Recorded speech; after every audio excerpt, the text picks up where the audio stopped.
My daughter-in-law slapped me in the face and demanded my house keys. The strike landed so suddenly I couldn't even flinch. My glasses flew from my face, skittering across the polished ballroom floor before shattering into pieces. 130 guests sat frozen, every pair of eyes on me, yet not a single soul moved. The silence was so deep it roared in my ears. My cheek throbbed with heat, but the wound in my chest was far worse. Vanessa Cole, my brand new daughter-in-law, had just struck me on her wedding day in front of an entire ballroom for refusing to surrender the keys to my apartment. She raised her chin, her voice slicing through the stillness like a whip.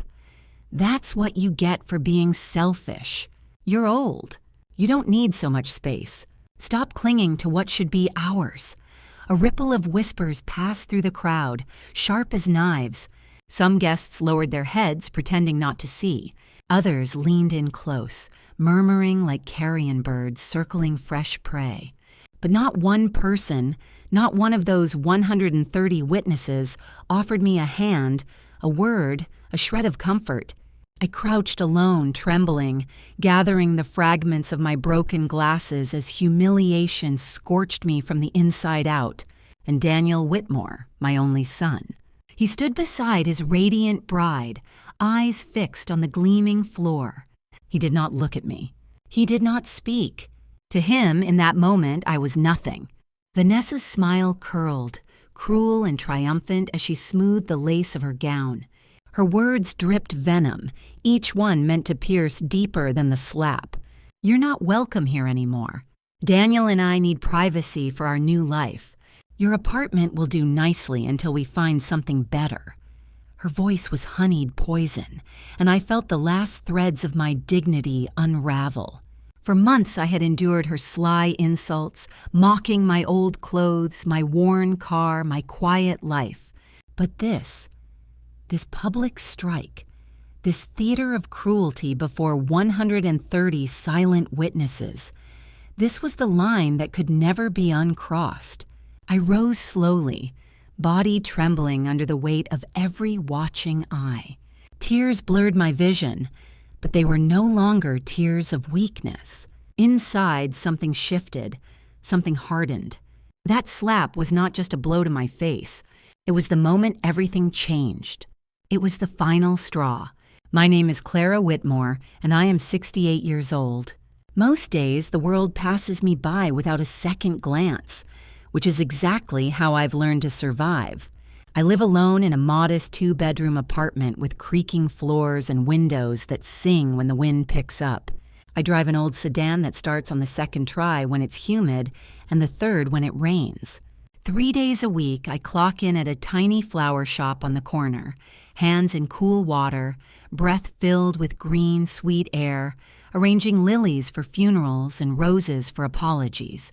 My clothes are simple and dependable, cotton blouses that keep their shape, cardigans with careful stitching at the elbows, shoes with soles that remember every mile I've asked of them.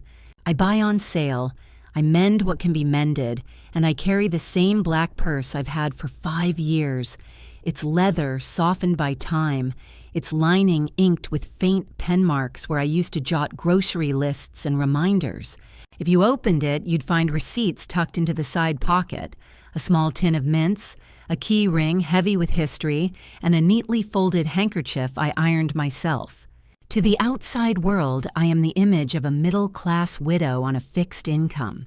The neighbors know me as the woman who waters her balcony plants just after sunrise, who carries 2 bags of groceries instead of 1 big splurge, who waves to the doorman and always says, "Thank you," as if the words were a ritual that kept the building standing.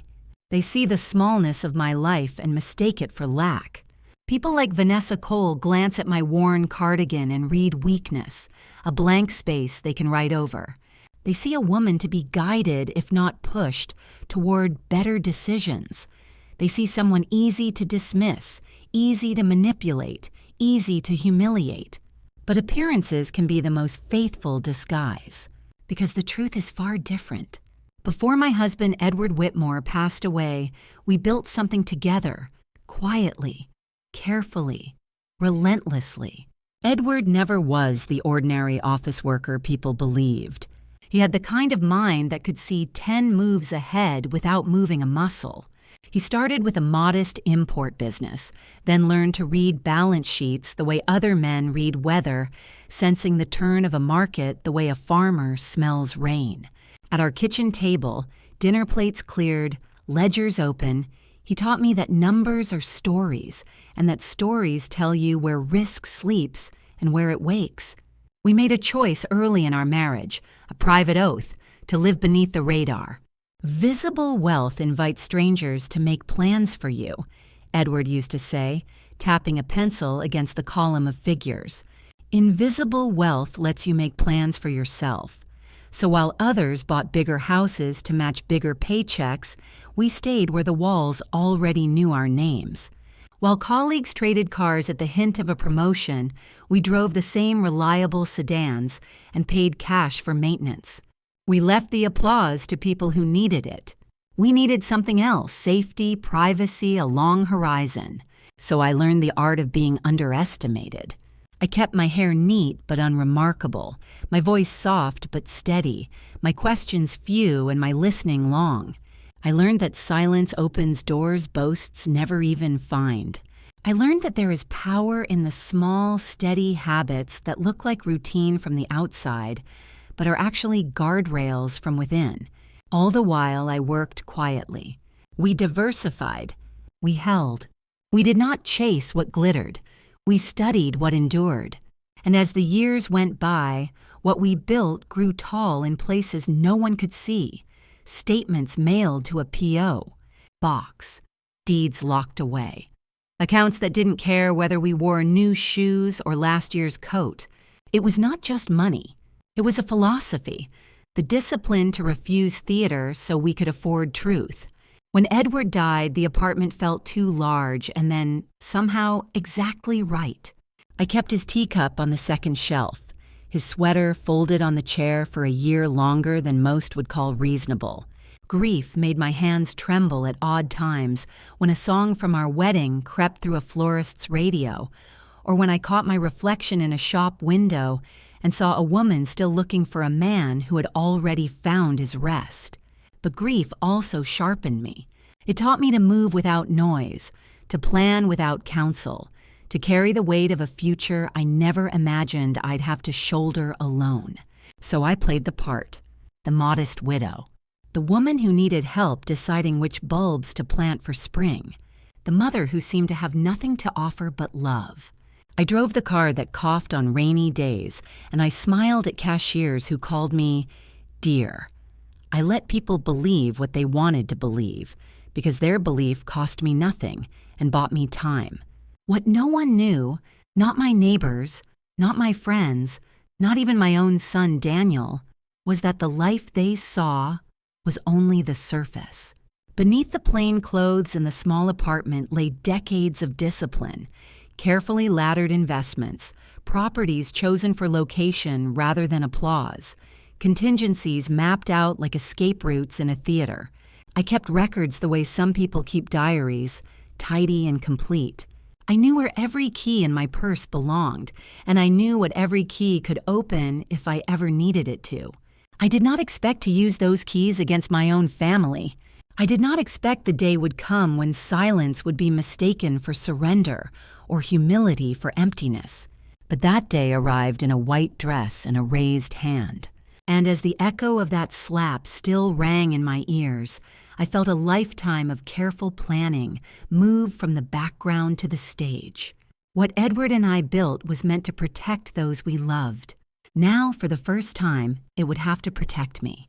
And that legacy, the one no one believed existed, was about to become the sharpest weapon I had ever held.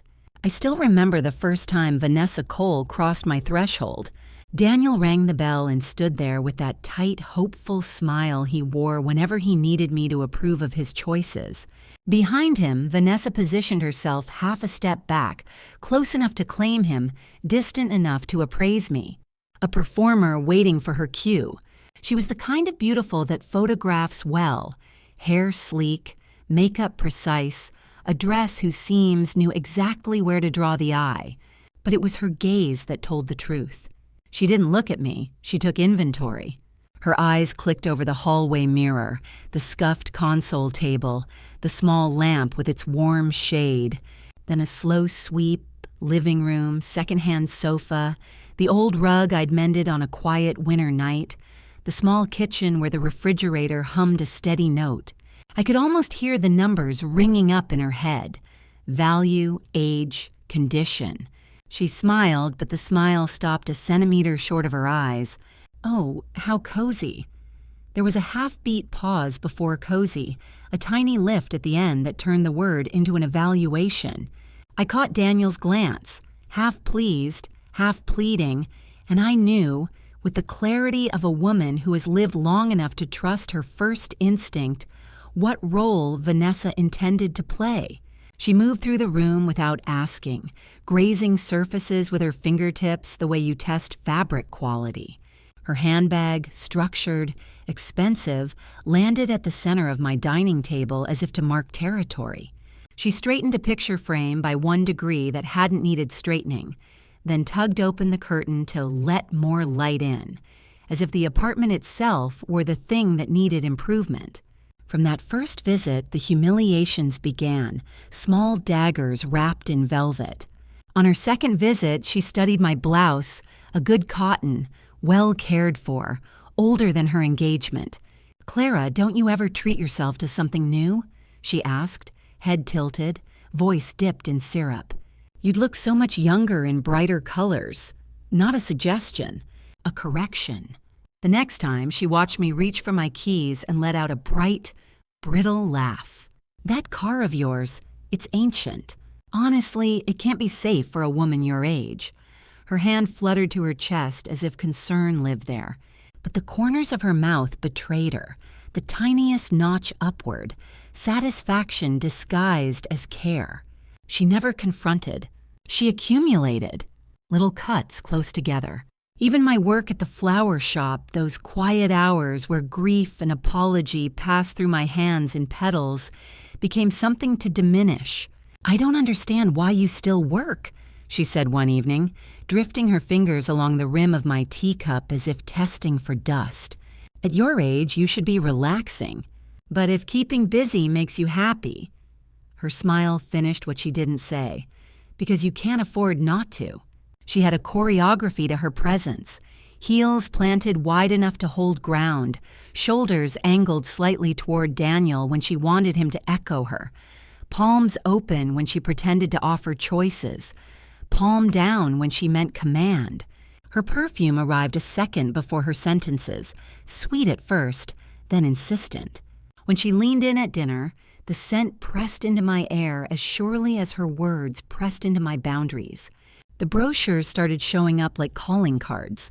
At first, slipped from her bag, by accident onto my coffee table, smiling couples in pastel sweaters, maintenance-free living, 24/7 security, age and comfort. "Clara, have you thought about moving somewhere smaller? Just easier to manage," she murmured, eyes skimming my hands as if to find proof of frailty. "It must be hard to keep up with everything alone." Alone. She let the words sit between us like a diagnosis. Daniel learned her timing. He would nod at the end of her sentences, the way you do when the answer has already been decided. Sometimes he tried to soften it. "Mom, Vanessa just wants what's best," but his eyes drifted to Vanessa for approval and gave him away. On her fourth visit, she brought a candle in a clean white jar. "For your place," she said, lips curving. It's amazing what a fresh scent can do. I understood. The apartment needed fixing. I needed updating. She wrapped it as kindness and tied it with a bow. She never raised her voice. She didn't have to. She used the language of tidiness and safety, of concern and efficiency, because those are the most effective tools for moving an old woman off her ground without leaving fingerprints. She let silence do work for her, staring a heartbeat too long at a frayed cuff, at a stack of neatly folded grocery bags, at the magnet that held Edward's favorite recipe on the fridge, each stare a note in the ledger she kept against me. And there were the micro claims, sliding into my kitchen chair at the end closest to the hallway, answering the doorbell when she happened to be nearest, refolding my dish towel after I'd already folded it, placing her phone face down at the center of my table as if it were a centerpiece. Small, repeatable acts that said this space will be ours. When she spoke about the apartment, she used plural nouns. It would be perfect for us while we look for something better. We could help you find a community that meets your needs. We. A word that built a house and locked me outside it. I learned to watch her the way she watched my home. The tiny click her jaw made when I refused to engage. The way she smoothed her dress when she wanted to reset the scene. The way her thumbs pressed the corners of a brochure flat while she waited for Daniel to speak on cue. She underestimated me because I did not correct her. She mistook my listening for consent. It wasn't advice. It was a campaign, steady, insistent, calibrated to sand down my confidence until I mistook surrender for relief. Vanessa didn't want me to notice her cruelty. She wanted me to confuse it with care. But every glance, every smirk, every calculated pause told me the truth. This woman wasn't auditioning for a family. She was staging a takeover. She did not see me as a mother. She saw me as an obstacle. The concern came in layers, soft as cotton at first, then starched and sharpened until it cut. Vanessa learned my routines and threaded herself through them. When I set a teacup down, she set a tissue box closer to my elbow, a prop awaiting tears that hadn't formed. When I rose from the sofa, her hand hovered just above my forearm, not touching, only performing the idea of help.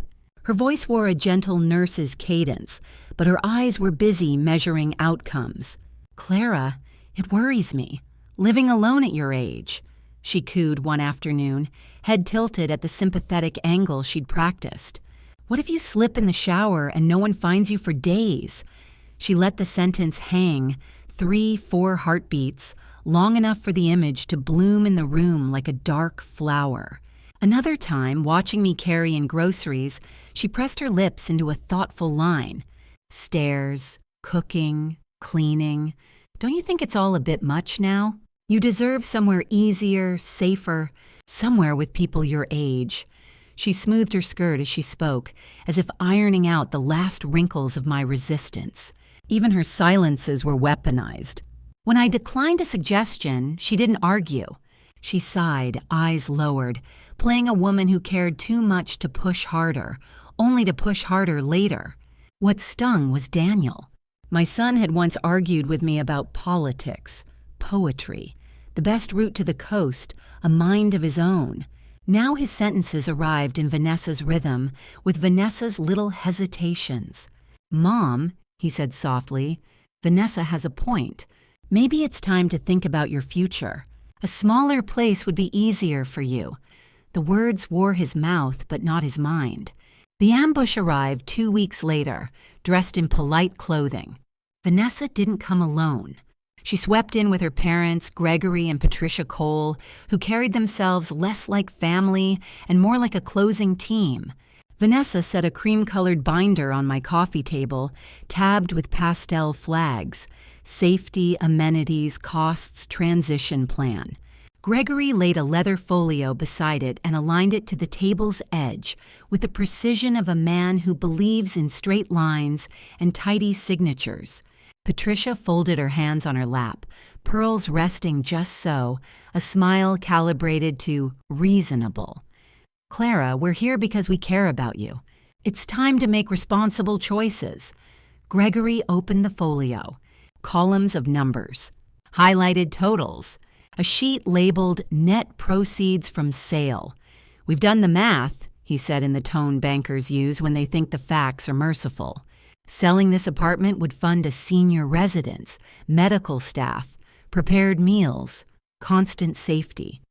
With the remainder, you could help Daniel and Vanessa start their marriage on strong footing.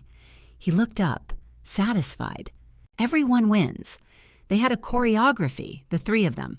When Gregory presented numbers, Patricia produced glossy brochures with smiling couples in pastel sweaters. When Patricia leaned in to reassure, Vanessa placed a pen on the binder. Cap clicked off, ink ready. And when I asked a question, all eyes flicked to Daniel, cueing him for the soft sell. "Mom, we've already toured a few places. They're beautiful. You'd love the gardens." They said "we," so often it began to sound like a deed. "We've spoken with a community director. We penciled in 2 tours for next week. We can list your place while the market's still favorable." Each sentence glided past my consent as if it were optional.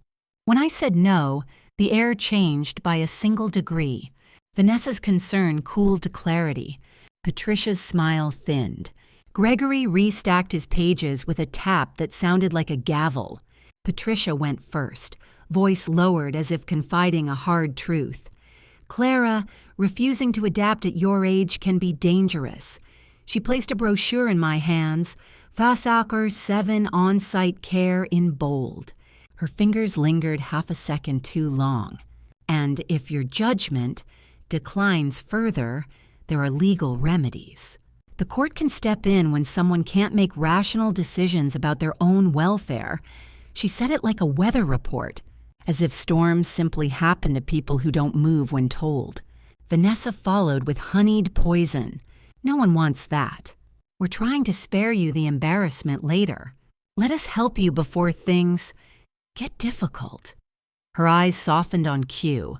Her mouth didn't. Gregory tapped a highlighted line. "Here's what you clear after fees. More than enough to ensure comfort for decades and provide a meaningful gift to Daniel and Vanessa as they begin their life." Gift. The word slid across the table and tried to seat itself in my lap. I looked to Daniel, praying for even a flicker of disobedience. He held himself very straight, as if posture could make a backbone. He nodded at the ends of their sentences, like a man agreeing to terms he hadn't read. When I declined a second time, Vanessa exhaled through her nose, quiet, practiced. She rearranged the pen on the binder and reset her voice to tender. "Clara, we're on your side. But there comes a point when safety outweighs sentiment." There it was, the neat tie between love and compliance. The implication was unmistakable. If I did not cooperate, they would draw a portrait of me as incompetent, a woman slipping, declining, unfit to choose where she lives or what she keeps. They would use the soft words of care to pry my home from my hands. I sat among smiling faces, glossy charts, and curated reassurances, and understood at last. This wasn't help. It was stagecraft. This wasn't family. It was a hostile takeover dressed in pastels, and my own son was letting them call the cues. It was the night after the Coles left my apartment with their glossy brochures and veiled threats that I made my decision. Enough was enough. I reached for the phone and dialed a number I hadn't used in years. Lucia Grant, an old friend from my younger days, now a respected figure in real estate. Lucia had always been sharp, the kind of woman who could smell dishonesty before the ink dried on a contract. When she picked up, her voice was brisk, warm, and exactly what I needed. "Lucia, it's Clara. I need your help." Quietly. Within 2 days, she came to my apartment with her laptop and her contacts, sitting at my kitchen table the same way we once used to gossip about neighbors. But this time, the stakes were different. I told her everything: Vanessa's campaign, Gregory and Patricia's charts, the threats disguised as concern. Lucia's eyes narrowed. "If they're that desperate for your apartment, Clara, it means something's bleeding money.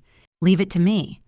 While Lucia pulled strings in the real estate world, I leaned on someone closer to home, Harold Bennett, my neighbor for over a decade. Harold had watched the comings and goings of Daniel and Vanessa with the quiet observation of a man who noticed everything and said little. Over coffee in his kitchen, I confided my suspicions. Harold nodded slowly. "Clara, I don't want to meddle, but I've seen the eviction notices slipped under their apartment door more than once. And just last week, a man in a suit came knocking. Collections. I'd bet my pension on it." Piece by piece, the puzzle began to assemble.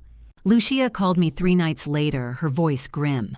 "Clara, I've done the digging. It's worse than you think. Daniel and Vanessa are drowning. They owe more than $80,000 in credit card debt. Their rent is 3 months overdue, and both their cars are financed beyond their means. And that wedding they're parading around like a fairy tale? Every cent of it is borrowed $50,000 in personal loans. If they default, they'll lose everything. I sat in silence, clutching the phone until my knuckles turned white. My son, my Daniel, was sinking in debt so deep he couldn't see the surface. And instead of reaching for honesty, he had allowed his wife to build a plan that treated me not as his mother, but as collateral. Lucia's voice softened. Clara, they don't want you safe. They want your apartment. It's in a prime neighborhood, worth far more than they let on. Selling it would erase their debts and buy them time. That's the target. You are the target. The truth didn't just cut, it hollowed. My son's voice echoed in my head all those times he'd repeated Vanessa's lines. It's safer, Mom. Easier, Mom. For your own good, Mom. They weren't his words at all. They were debt speaking through his lips, greed moving his tongue. That night, sitting alone in the dim light of my living room, I understood what I was really up against. This wasn't family disagreement. It wasn't youthful arrogance. It was survival theater, and they had cast me as the sacrifice. But I also knew something they didn't. I had spent my life learning how to hide, how to protect, how to build strength behind the mask of modesty. And now, with their secrets laid bare, I held the upper hand. For the first time in months, I allowed myself a thin, steady smile. If Vanessa and Daniel thought I was an obstacle to be removed, they were about to discover that I was something far more dangerous, a mother who had finally seen the truth. That night, the truth settled like a cold stone in my chest, and for the first time in months, I felt forged instead of fragile. I dialed a number I'd kept close for years. Victor Hale picked up on the second ring, calm, efficient, the steady voice I trusted when the world tried to rattle me. He had been the quiet keeper of Edward's files, the man who managed the accounts we never spoke about at dinner, the only person who knew the full architecture of what we'd built. Clara? It's been a while. What happened? His question was professional, but there was warmth under it, the kind that comes from loyalty. I didn't waste time on small talk. My words were measured, exact. Victor, I need everything. Property deeds, title histories, investment ledgers, the trust documents, and the records of transfers I've quietly made to Daniel. Every paper you have, organized and indexed.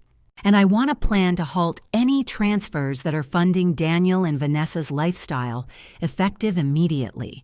A held breath on the line. Are you certain? Once we move, it's hard to reverse. I looked at Edward's photograph on the mantel, his steady half smile like an anchor. My hand tightened on the receiver, not out of fear, but with intention. I'm certain. This is not revenge. This is justice. Prepare everything. Discreet delivery tonight? Victor's reply was the sort of professional assent that meant he understood both the legal weight and the moral clarity of what I was asking. He promised confidentiality and precision. He would bring the folders, he said, and a lawyer contact who specialized in elder abuse and asset protection if the situation demanded it. Then I called Harold Bennett, my neighbor, my friend, a man whose quiet presence had been a lifeline more than once. Harold, I need the brown folder from my desk, second drawer behind the tulip stamps. Bring it to me tonight. And Harold, don't let anyone near it. My voice softened only once for trust. An hour later, Harold appeared at my threshold, the brown folder hugged to his chest like a relic. He looked older by a year, worry folded into the corners of his eyes. Clara, I won't pry, he said. But whatever's in here, you can count on me. Inside that folder were years made visible. Title deeds stamped in safe offices, beneficiary forms, bank records showing transfers, proof that Edward and I had built a private fortress of assets. and that for 3 years I had been quietly plugging holes in my son's sinking ship. The documents showed transfers earmarked for rent payments, credit card settlements, insurance premiums, evidence of a generosity that had morphed into exploitation. As I spread the pages across my dining table, something else came into focus. The pattern of those transfers, the timing, the names on the accounts. Victor would verify and index. Harold would guard the originals. I would decide the moment to go public. There was method here. Evidence prepared, counsel on retainer, and a plan to sever the funding at once. No more secret bailouts, no more quietly underwriting the life that mocked me. I remembered Edward teaching me to read a ledger like a map. I felt his lessons in my hands, calm calculation, patience, and the courage to act when necessary. Grief had once made me small, now it made me meticulous. I closed the folder, touching the worn leather as if it were armor. I did not want spectacle. I wanted clarity. I wanted fairness.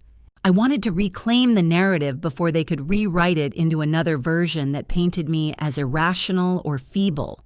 "I'm not doing this to punish," I told Harold, voice low but unflinching. "I'm doing this to stop them from stealing what isn't theirs. This is not revenge. This is justice." Harold nodded, solemn. Victor's car would arrive before midnight with folders and counsel. The stage was being set.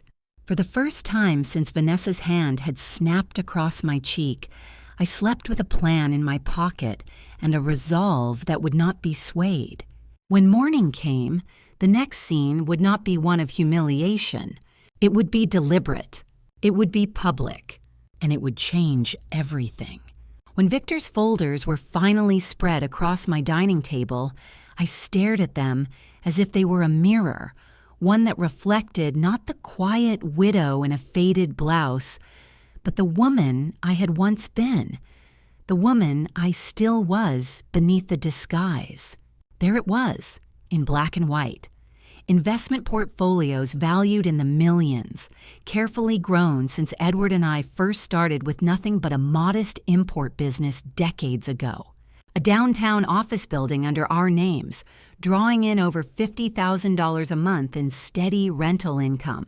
A coastal retreat home, bought quietly years ago, now worth triple its original value. Multiple accounts diversified across trusts, bonds, and certificates, all deliberately hidden behind layers of discretion. It was not luck. It was discipline. It was nights when Edward and I chose to repair the same old car instead of buying new. It was years of patching up shirts, of meals cooked at home, of saying no to appearances so we could say yes to security. We chose invisibility as protection, never imagining it would one day be protection from our own child. But what pierced deeper than any figure on a balance sheet were the records I had asked Victor to compile, the proof of my silent sacrifices. Every month, without fail, I had transferred $4,500 into Daniel and Vanessa's lives. Not directly, no. That would have pricked their pride. Instead, I disguised it as bonuses, discounts, refunds, payments timed to align with rent due dates, credit card minimums, car loans about to default. Each line in those statements was a quiet rescue from disaster. Without me, their landlord would have evicted them. Without me, the cars they flaunted on social media would have been repossessed. Without me, the collection agencies that circled like vultures would have torn them apart. And the wedding, the grand spectacle Vanessa paraded as proof of her worth, was mine too. The ballroom booked under my guarantee. The catering service requiring my signature. The orchestra, the flowers, even the photographer, every one of them had required a credit check, and every one of them had been approved because my name stood behind theirs. On the very night she slapped me, Vanessa had danced in a gown that existed only because I had signed the checks. She had humiliated the very hand that had steadied her world. Not once, not one moment had Daniel or Vanessa shown the slightest glimmer of awareness. To them, I was just the dowdy mother, the aging widow, a woman clinging to space they coveted. They had lived in a house of cards and convinced themselves it was a palace, never realizing that my hands were the ones keeping the structure from collapse. I traced my fingers along one of the statements, the ink still sharp under my touch. Each transfer was more than a number. It was a memory of betrayal. I had been their invisible safety net, and they had mistaken my silence for weakness. The irony bit so deep it almost made me laugh. Vanessa sneered at my outdated car and cheap clothes. Blind to the truth, I could have bought her entire wardrobe 10 times over without blinking. She mocked my flower shop job, never realizing it was a hobby, not a necessity. And Daniel, my son, my flesh and blood, had parroted her lines about downsizing and safety, never realizing that without me, he would already have been living on the street. Now the mask was off. I closed the folder slowly, my chest rising with a strange calm. They thought I was fragile. They thought they had cornered me. But the truth, my truth, was far heavier than their lies could ever withstand. I looked toward Edward's photograph, his quiet strength watching me still, and whispered, "They wanted my home, but they've been living off my strength all along. This ends now." But this time I did not walk in bowed and broken. I walked in with purpose, and I did not walk in alone. Victor Hale moved at my side, his leather case clasped firmly, his expression carved from stone. Every step echoed like a drumbeat announcing judgment. The orchestra faltered, then fell silent. Laughter cut short. Forks hovered in midair. 130 faces swung toward me, the very same faces that had witnessed Vanessa's hand strike across my cheek. Only this time their eyes did not see a fragile widow. They saw something else. A storm returned to claim its voice. Victor's voice rang out, deep, unshakable, slicing through the stunned hush. "Ladies and gentlemen, there are announcements to be made, effective immediately." He opened the folder with a deliberate snap. Pages gleamed under the chandelier light. All financial guarantees provided by Mrs. Clara Whitmore are hereby revoked. The apartment lease currently sustained by her funds? Canceled? The monthly allowance of $4,500 extended to this couple for 3 years. Terminated. And his hand came down sharply on a final paper, the sound cracking like a gavel.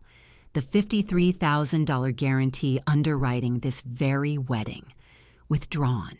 As of this moment, all vendors and service providers may direct their invoices to the Cole family and the newlyweds themselves. The ballroom erupted. Gasps tore through the silence. Murmurs rose into shouts. Phones shot into the air, cameras flashing, red dots blinking. Some guests whispered furiously, others cheered openly, a few even clapped. A tide of whispers swirled. She paid for it all. My God, she financed everything. Is this real? Vanessa staggered back as if struck, color draining from her face. She clutched Daniel's sleeve, nails biting into fabric. What is he saying? Clara, you wouldn't dare. I stepped forward, my voice steady, amplified not by volume but by conviction. Oh, I would. And I have. Victor handed me the final folder. I raised it high, letting the cameras catch the seal, the signatures, the pages that carried the weight of decades. My voice carried like a blade across the room. I have rewritten my will. Every asset Edward and I built, our homes, our accounts, our holdings, will no longer pass to Daniel or Vanessa.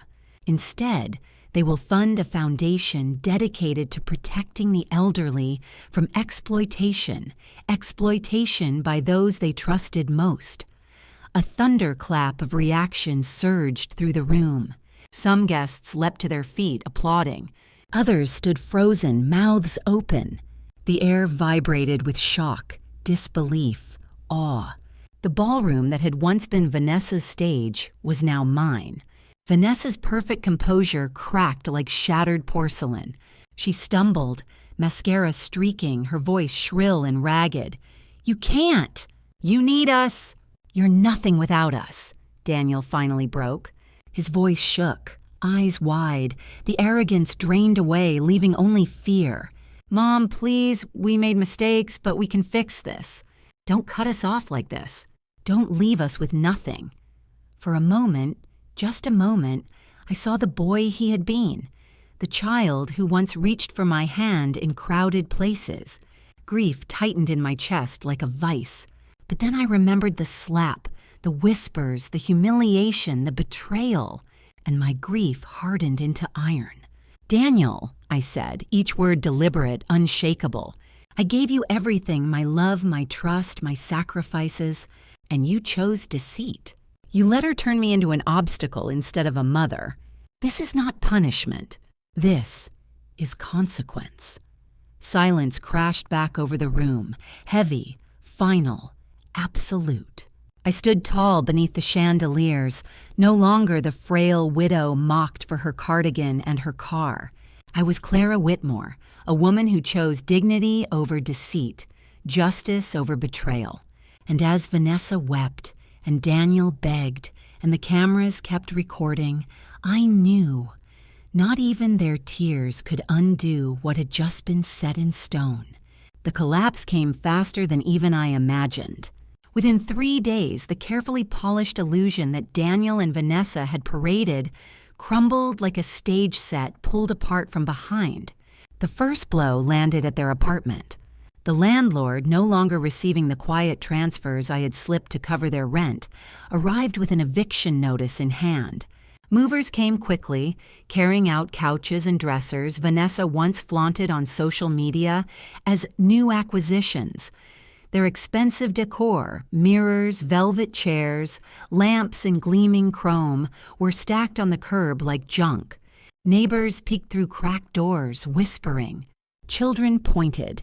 Vanessa, her hair unkempt, screamed at Daniel in the hallway, clutching handbags she could no longer afford, her voice raw and ugly.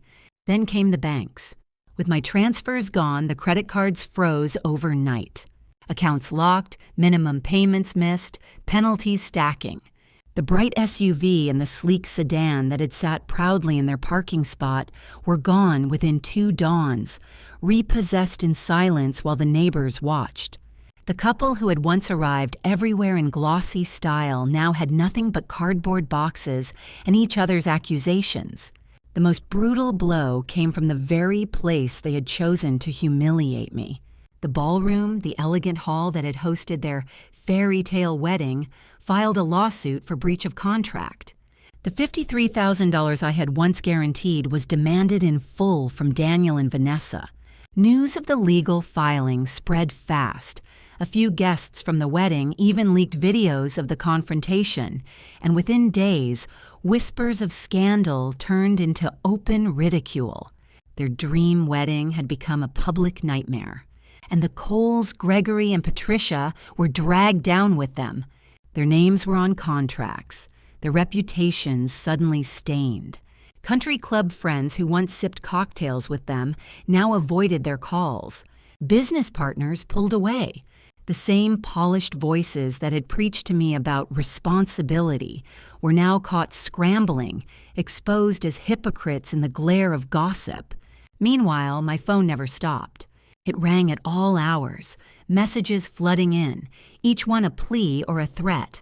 Daniel's voice cracked over voicemail. Mom, please, we're sorry. We can fix this. Don't leave us with nothing. Vanessa's texts swung wildly, half venom, half desperation. You'll regret this. You'll die alone. Please, Clara, think of Daniel. Think of your future grandson. Don't be so cruel, but I answered none of them.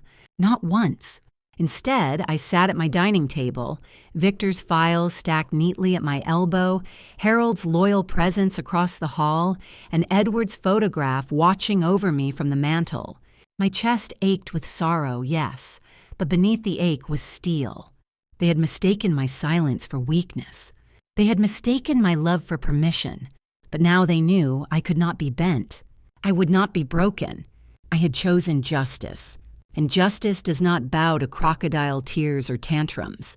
For the first time in years, the silence of my apartment was not loneliness. It was freedom. When money slips away, desperation takes its place, and desperate people will do anything. Vanessa struck first. With the fortune slipping from her grasp, she chose poison over apology.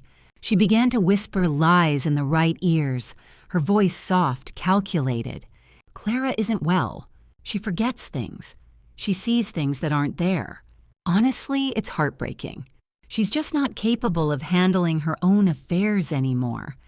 The whispers spread like smoke, and soon she pressed harder, trying to convince wedding guests to sign statements swearing they had seen me confused, disoriented, unfit. She turned my dignity into a caricature, painting me not as a woman who had survived betrayal, but as a fragile widow losing her grip on reality. And then came the cruelest blow from Daniel himself. My son, the child I once cradled against my chest, the boy I nursed through fevers, the man whose every crisis I had quietly paid off. He filed a petition in court asking for a judicial review of my mental competence. He wanted the law to declare me incapable of managing my own life. For a moment, the betrayal hollowed me out deeper than Vanessa's slap ever had. It was one thing to be struck in public. It was another to be erased on paper by the very life you had given. But fate had a way of balancing scales. They had forgotten the night of the wedding was not just witnessed by 130 guests. It had been recorded. The videos, the slap, the confrontation, Victor's declaration, my will rewritten before their eyes, had already spread across social media like wildfire. Millions had seen the truth, and the world was not silent. The comments poured in.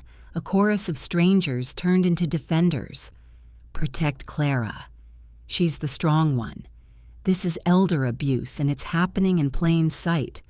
The public wasn't fooled. They weren't rallying behind Daniel and Vanessa's lies. They were rallying behind me. So I struck back, not with whispers, but with iron. I called Victor. I reached out to every contact he gave me. Within days, I had a team of lawyers specializing in elder abuse, advocates who had fought these battles countless times before, men and women who knew the signs of exploitation, who had dedicated their careers to defending the vulnerable from the greedy.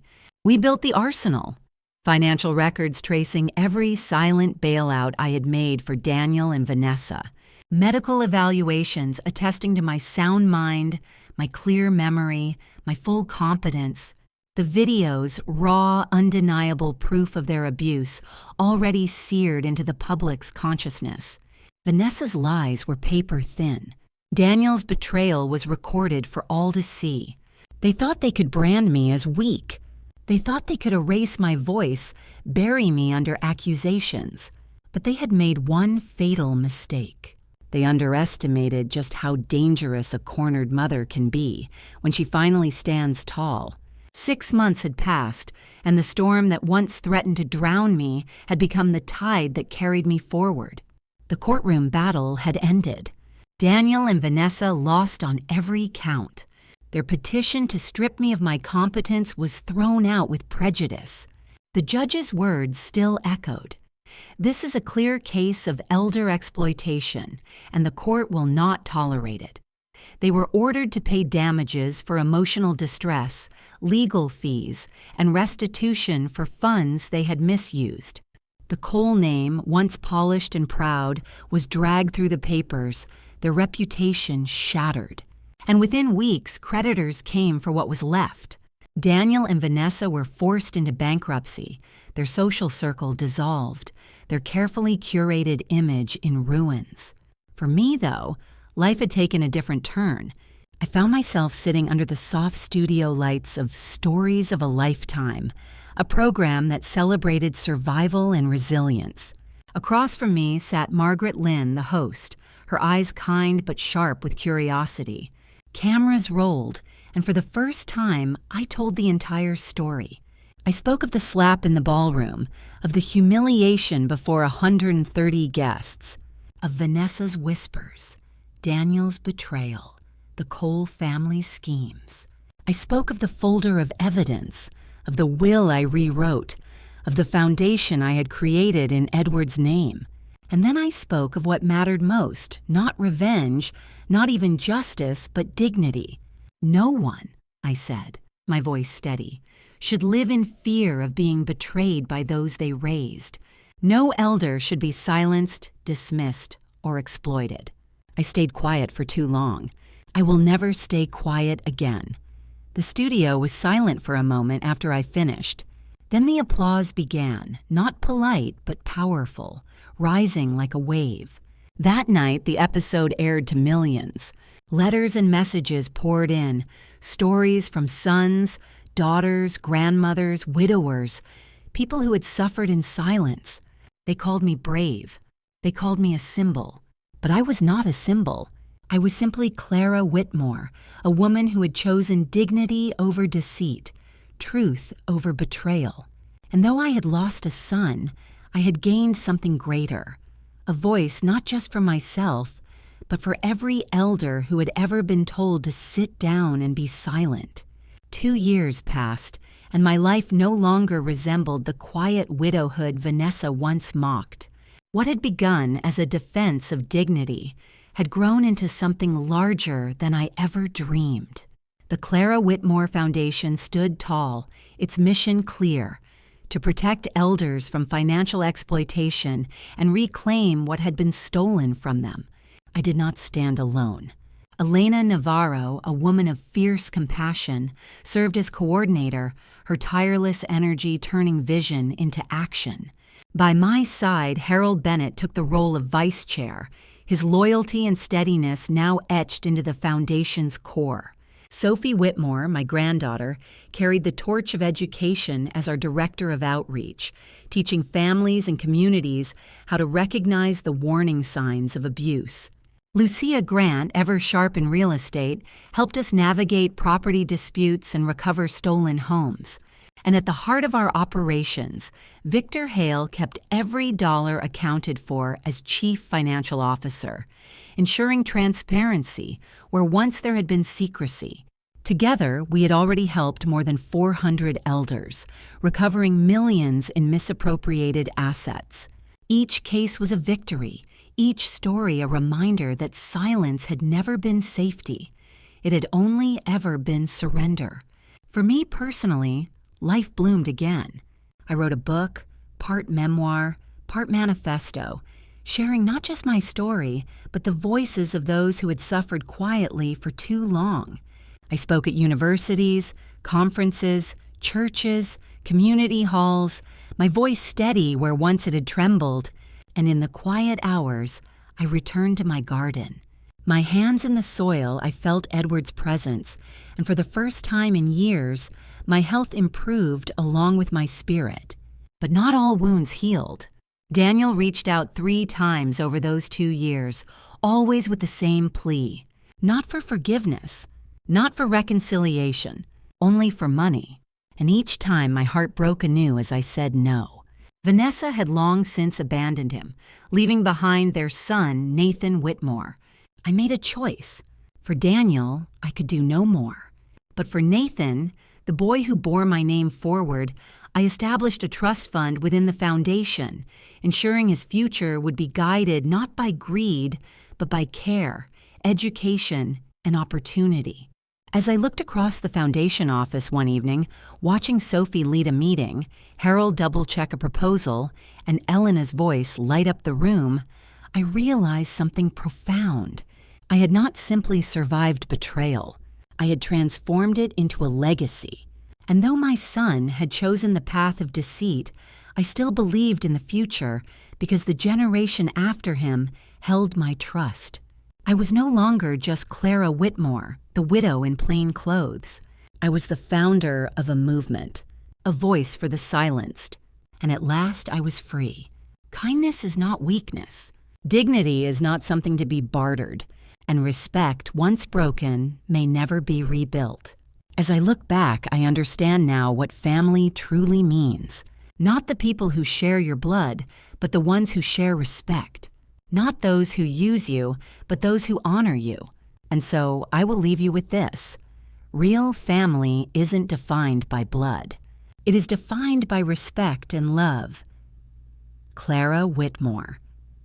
Voices of Grandma Rose is about stories like these of strength, betrayal, courage, and the quiet victories that change lives.